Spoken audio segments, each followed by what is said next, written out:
Hey guys, it's me again, Ron Villaflor TV. So, for today's video, short kwentuhan muna tayo and answer tungkol sa two competitors, same character, same generation, and same design. So, ano pa hinihintay natin? Let's go!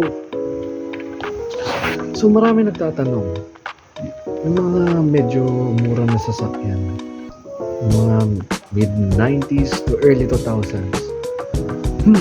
Suzuki Highlander ba? Or Toyota Tamaro FX? So ano ba sa inyo guys?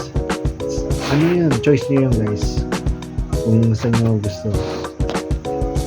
Yung Isuzu Highlander naman, yung makina niya is a 2.5 liter 4JA1 na naturally aspirated. Meron din turbo variant, meron din non-turbo variant.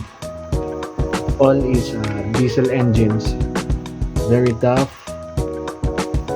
pambaragan talaga, parang kagaya sa Isuzu Crosswind, pero yung mas nauna yung Isuzu Highlander bago yung Crosswind.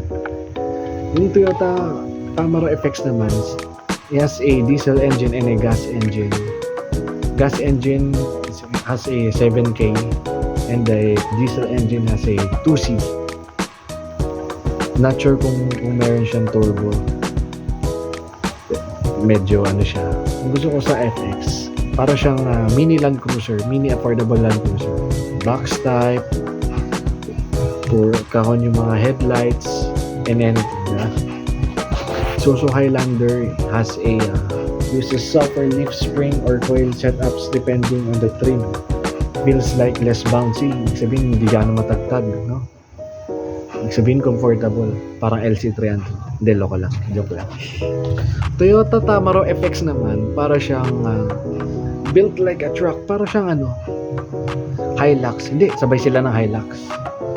Very rough, very stiff, very easy to drive, and marami siyang variants. Meron siyang drop side.